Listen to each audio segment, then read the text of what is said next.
자, 여러분 안녕하세요. 최고쌤과 함께하는 즐거운 역사 수업 카페에 오신 것을 환영합니다. 자, 오늘은 교과서 83페이지 고려의 경제와 사회 부분에서 그림 영상을 시작하도록 하겠습니다. 자, 교과서 83쪽 다 준비되셨죠? 첫 번째 주제는요, 고려의 경제제도라는 부분입니다. 자, 고려가 세워지면서 어떻게 태조 왕건이 경제체제를 확립하였는지 먼저 살펴보도록 할 건데요. 이 고려 사회에서 가장 경제적으로 중요한 부분은 무엇이었을까요? 바로 농업이었다고 해야겠죠. 자, 당시 이 농민들이 먹고 사는 문제를 해결하는 것에 있어서 가장 중요한 것은 농사가 잘 되는 것이었죠. 그래서 국가적으로도 중농정책, 농업을 중시하는 정책을 건국때부터 추진하였습니다. 자, 농사가 잘 되려면 일단 땅이 있어야 되잖아요. 그러니까 농사 지을 땅을 확보하기 위해서 개간이라는 것은 농사를 지을 수 없었던 땅을 농사를 지을 수 있게 바꾸는 것을 얘기하죠. 개간을 장려해서 이 개간한 땅에서는 일정 기간 동안 면세 혜택, 면세라는 것은 세금을 면제해 준다는 얘기죠. 그래서 공전 같은 경우에는 개간한 땅에서는 3년간 세금을 거두지 않았다라고 합니다. 이러한 농민들의 생활을 안정시키기 위한 이런 이 당시 농민들의 모습 보이시나요? 이 농민들이 좀 더 편안한 상황에서 농사를 지을 수 있도록 면세 혜택을 주는 등 당시 태조 왕건이 농사에 대해서 굉장히 중요하게 생각했다라는 것을 알 수가 있죠. 그리고 당시 3년 동안 조세와 부역을 면제해주고 사방에 떠돌아다니는 사람들을 농토로 돌아가게 하고 대사면을 단행하라 라는 이런 농민들을 위한 정책을 내세워서 당시 백성들의 마음을 얻고 농민들 생활을 안정시키고자 했다는 것을 알 수가 있습니다. 또 그 외에도요, 농번기, 그러니까 농사가 바쁜 시기에 농민들을 자벽이라는 것은 나라에서 필요한 일, 뭐 성을 짓는다든지, 저수지를 만든다든지, 이런 일에, 잡스러운 일에 동원하는 것이죠. 이것을 하지 못하게 하였다, 금지하였다라고 나와 있죠. 그래서 이제 농사일에 집중할 수 있게 만들어 주었고요. 혹시 태풍이나 가뭄, 홍수와 같은 자연재해를 당했을 경우에는 일정 기간 동안 세금을 내지 않도록 해주었다. 다음, 고리대의 이자.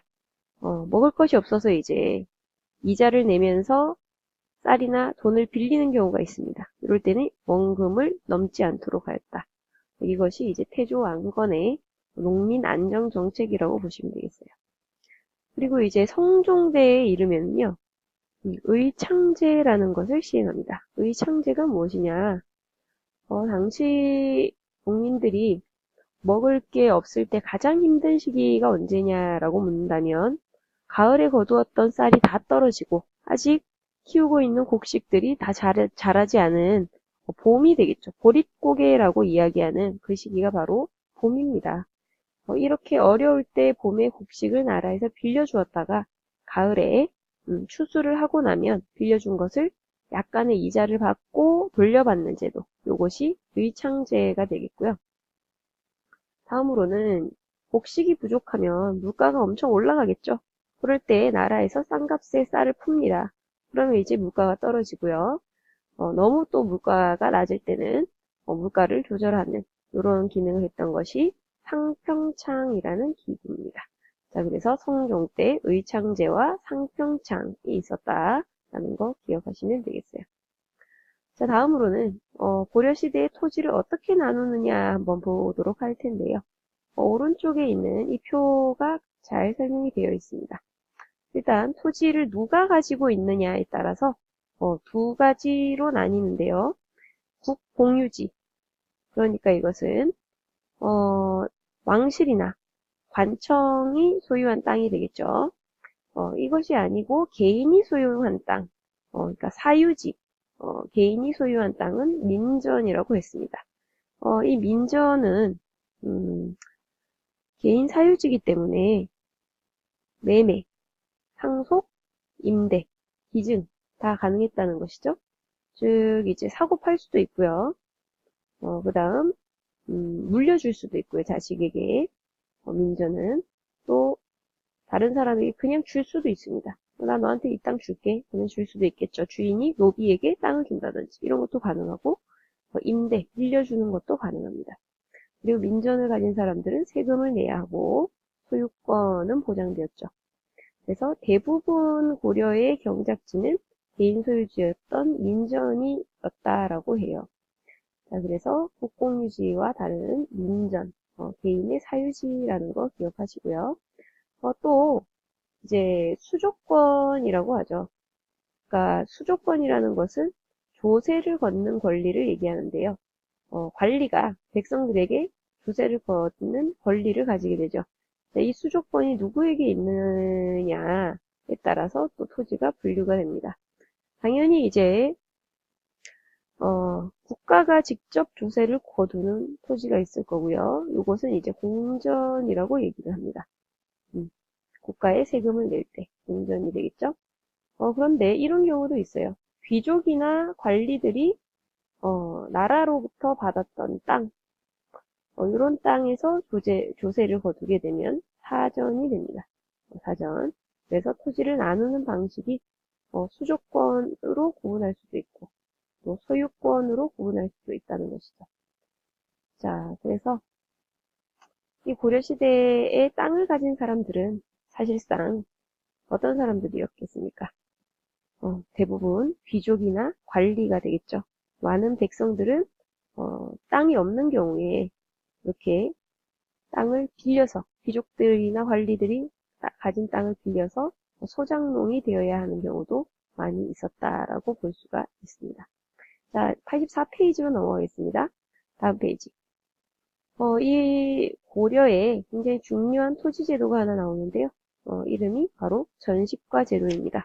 자, 이 전식과 제도는요, 사실 태조 왕건이 처음 만든 것이 아니고요. 경종 때 만들어집니다. 태조 왕건이 처음 나라를 세웠을 때는 어떤 토지 제도를 가지고 있었냐면 나라를 세울 때 공을 세웠던 신하들, 그 사람들에게 이제 역분전이라는 것을 지급하게 되죠. 이 역분전은 공을 세운 신하나 군인들을 대상으로 지급하게 되고요. 이 이후에 나라의 체계가 조금 잡히면서 전식과라는 제도가 운영되게 됩니다. 이 전식과라는 것은 관리들에게 국가가 봉사의 대가로 토지를 지급하는 제도였고요. 당시 고려는 관리들을 18등급으로 나누었습니다. 그래서 이 등급에 따라서 토지를 나누어 주었죠. 차등해서 나누어 주었고, 이 토지의 종류는 전지가 있고 시지가 있습니다. 곡물을 거둘 수 있는 농토는 전지라고 하고요. 땔감을 얻을 수 있는 임야 같은 경우는 시지라고 했죠. 그래서 전 플러스 시, 이래서 전식과라고 불렀다는 거 알 수 있겠죠? 이 전식과 제도는 사실상 시대에 따라서 조금씩 변천하게 되는데 교과서 밑부분 전식과는 어떻게 변화하였을까 한번 살펴보도록 하겠습니다. 자, 이 전식과가 처음 만들어진 것은 경종 때라고 이야기했었죠. 자, 이 경종 때 만들어진 전식과가 무엇을 기준으로 토지를 주었냐면 당시 관리의 인품을 보고 인품이 높은 사람에게는 많이 주고 낮은 사람에게는 적게 주었다는 얘기죠.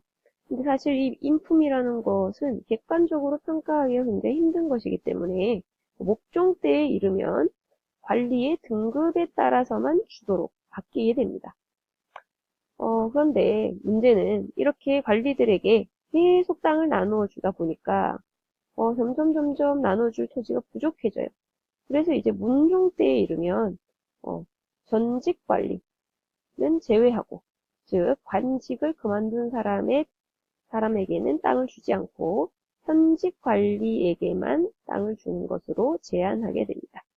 그래서 이 전시과 제도는 시대에 따라서 변천하게 된다라는 것. 자, 이 표를 통해서 좀 정리를 해보겠습니다. 자, 이 표에서 보면은 전시과 제도의 흐름이 자세히 잘 나와 있죠. 자, 태조 때 역분전. 이때는 공을 세운 사람들 주었다. 경종 때 시정전시과. 관직뿐만 아니라 인품도 보았죠. 목종 때 계정전시과. 전현직 관리에게 관직을 보고 줍니다. 문종 때 경정정식과. 여기에서는 이제 현직 관리호에게만 주었다라고 했죠. 이거 어떻게 좀 복잡해서 외우기 힘들죠? 한 글자씩 따봅시다. 역분전, 시정전식과, 계정전식과, 경정전식과. 멱시계경. 자, 요런 순서로, 그죠? 태조, 경종, 목종, 문종. 이렇게 흘러갔다. 라는 거 알 수 있겠죠. 근데 무신집권기 1170년에 무신정변이 일어나면서 전시과 제도는 사실상 붕괴되게 됩니다. 그리고 권문세족들이 집권을 하면서 완전히 이 대토지를 소유하고 농장을 확대하는 이런 현상들이 나타나게 되죠. 자, 열심히 디딤 영상을 듣고 있는 여러분들 보람이 있어야 되겠죠. 선생님이 이 전시과 제도의 변천 과정에 대해서 디딤 영상 확인 퀴즈에 문제를 낼 거예요. 특히 문종 때 현직 관리로 제한하면서 토지를 지급했던 경정 전시과 잘 봐두시길 바랍니다. 자, 그 외에도 이 관리들이 가질 수 있는 여러 경제적 기반들이 있었는데요. 자, 위로 올라가 봅시다. 기본적으로 관리들은 나라에서 이렇게 받은 전시과 제도를 통해서 받은 토지를 통해서 이 토지에서 농사를 짓는 농민들에게 무엇을 거둘 수 있었다? 조세를 거둘 수가 있었죠. 그런데 이렇게 국가에서 받은 토지는 본인이 관직을 가지고 있기 때문에 받은 것이죠. 그래서 본인이 사망하거나 퇴직을 하게 되면은 국가에 반납을 해야 했습니다. 그런데 예외가 있었어요. 5품 이상의 고위 관리들은 전시과 외에도 공음전이라는 것을 지급받았고요. 이것은 자손에게 세습할 수가 있었습니다. 그래서 음서제도와 함께 귀족의 지위를 유지할 수 있는 중요한 경제적 기반이 되었습니다. 이 외에도 공음전 외에도 6품 이하 관리 자제들이 관직을 얻지 못한 자식이 있을 때 주는 한인전이 있었고요. 그러니까 아버지가 6품 이하 관리인데 관직을 얻지 못했다. 그럼 한인전을 줍니다. 그리고 이제 군인들에게는요, 군역을 하는 대신 군인전을 지급했죠. 역시 군인들은 세습하는 경우가 많았기 때문에 이 자손이 토지에게 세습되었습니다. 그 외에도 왕실 경비를 마련하는 내장전, 그리고 중앙지방관청에 지급한 관청의 땅, 공회전, 사원, 절에 지급했던 사원전 등이 있었습니다. 이렇게 해서 이제 반납하지 않는 땅이 늘어나면서 조세를 거둘 수 있는 토지가 점점 줄어들고, 그래서 국가 재정이 어려워진 이런 문제들이 무신정변 때까지 굉장히 심해졌고요. 특히 무신정변이 일어난 이후에는 이런 문제가 더욱더 악화되면서 고려 말에 국가 재정이 크게 부족해져서 신진 사대부들이 과전법이라는 것을 통해서 국가 재정을 위해서 토지를 개혁하는 계기가 되었습니다.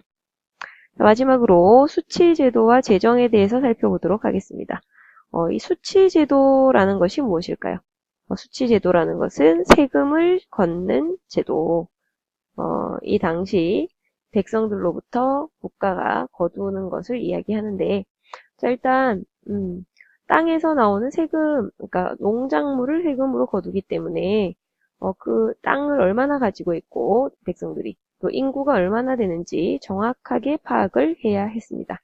그것을 파악하기 위해서 만들었던 토지 대장이 바로 양안이라고 하고요.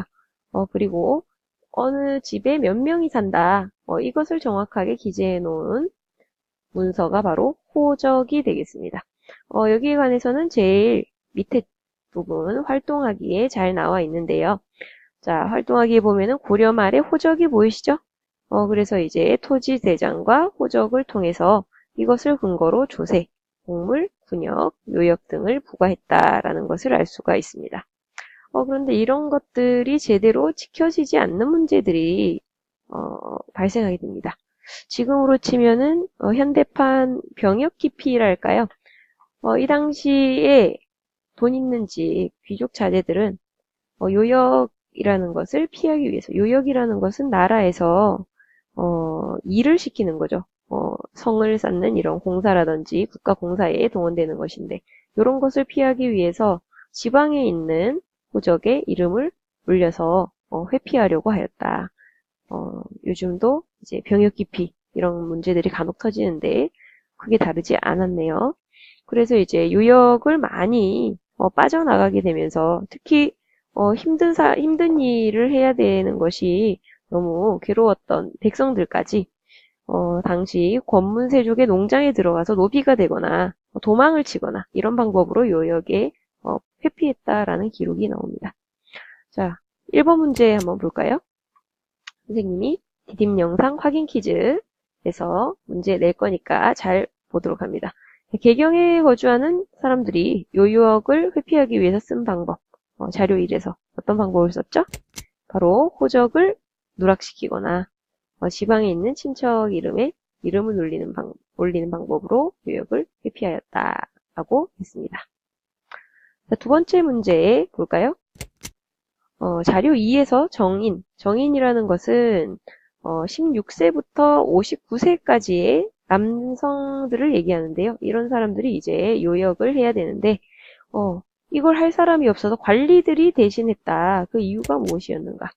사람들이 노비가 되거나 도망치는 등의 방법으로 회피하여 요역에 동원할 사람들의 수가 줄었기 때문이다 라고 했습니다. 자, 본문으로 돌아가겠습니다. 위로 올라가서 당시 백성들이 나라에 져야 했던 부담은 조세, 공물, 요역 이 세 가지로 나눌 수가 있습니다. 나라에서는 이런 것들을 통해서 국가 재정을 안정적으로 운영하고자 했는데요. 조세라는 것은 토지에서 나오는 생산물을 국가에 내는 것이죠.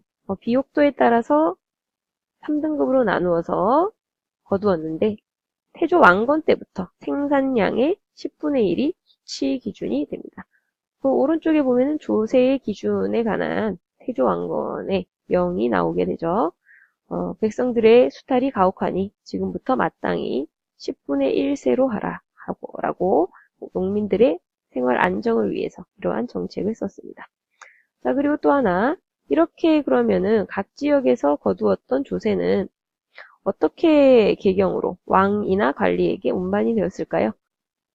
자, 여기 보면 각 군현에서 거두어진 조세는 조창까지 운반이 되었고 이는 조운을 통해서 계경으로 옮겨졌다. 그리고 이것이 1년에 2번 관리 녹봉으로 지급되었다고 되어 있죠. 자, 여기서 이제 조창은 무엇이고 조운은 무엇인가? 이 조창이라는 것은 조세미 등의 수납, 보관, 조운 등을 맡아보는 기관을 뜻하는데요. 각 지역에 쌀들이 모이는 곳이라고 보시면 되겠죠. 교과서 오른쪽에 보면은 흥원창의 사진이 나와 있습니다. 자, 그럼 여기서 조운이란 무엇이냐면 전국에서 거둔 이런 조세들, 쌀 등의 세금들, 그리고 특산물과 같은 곡물들을 선박을 통해서, 고려는 이제 백길이 발달했거든요. 그래서 선박을 통해서 계경으로 운반하는 것을 이야기합니다. 이 당시 이제 좋은 지도를 한번 보도록 할게요. 여기 보면 이제 흥원창, 여기 원주에 있죠. 이렇게 각 지역에서 모인 쌀들이 강을 통해서 배를 타고 어디로 갑니까? 바로 여기 계경이죠, 계경. 계경으로 가서 왕에게 바치게 되는데 이때 고려인들이 탔던 배 모습 한번 볼까요? 이렇게 생긴 것이 바로 고려의 조운선이라고 봅니다. 이제 복원된 모습이 되겠죠. 이렇게 이제 배를 통해서 관리들이 쌀을 모아서 나라의 재정으로서 작용할 수 있도록 백성들에게서 거두어서 갔다고 합니다. 자, 다음으로는 이제 곡물이 되겠네요. 곡물은 각 그 지방에서 나는 특산물 또는 수공업 제품, 수제품이 되겠는데요. 이것을 나라에서 얼마나 갖다 바쳐라 하고 할당을 하면 이것을 또다시 지역 향리들이 거두게 된다라고 합니다. 자, 마지막으로 이제 역입니다. 역이라는 것은 아까 얘기했듯이 16세에서 59세까지 남자들을 정남이라고 하는데 이 사람들의 노동력을 징발하는 것이죠. 그래서 두 가지로 나뉘어지죠. 군복무를 해야 하는 군역, 그리고 국가공사에 동원되는 요역이 되겠습니다. 이렇게 국민들의 조세, 곡물역을 관리했던 국가기관은요, 호부와 삼사가 있었다고 하죠. 이곳에서 재정을 관리하면서 국가의 경제를 운영하였다. 자, 여기까지 오늘 고려의 경제제도에 대해서 좀 살펴봤습니다.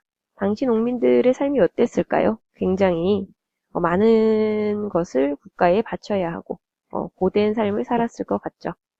자, 여러분들 다음 시간에 디딤 영상 확인 퀴즈에서 좋은 결과 나오길 바라겠고요. 마지막으로 퀴즈 힌트 하나 더 드립니다. 아까 이야기했듯이 나라에서 백기를 통해서 세금을 모아서 거두어가는 것을 무엇이라고 하였나요? 바로 조운이라고 하였죠. 오늘 디딤 영상 확인 퀴즈 힌트 3개 드렸습니다. 자, 그럼 다음 시간에 만나요. 안녕.